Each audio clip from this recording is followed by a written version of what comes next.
Hinuli ng Bureau of Immigration at Presidential Anti-Organized Crime Commission o PAOK si Tony Yang sa Ninoy Aquino International Airport kagabi. Si Tony Yang ang nakakatandang kapatid ng dating Duterte Presidential Economic Advisor na si Michael Yang. Ayon sa Bureau of Immigration, inaresto si Tony Yang alinsunod sa mission order ng Bureau of Immigration dahil sa undesirability at misrepresentation. Tineke umano ni Yang ang impormasyon sa Securities and Exchange Commission ng isang korporasyong pagmamay-ari umano niya.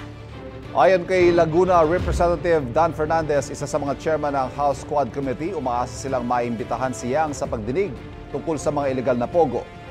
Sinusubukan pa ng GMA Integrated News sa kunin ng pahayag ni Yang na nasa kustodiya ngayon ng BI.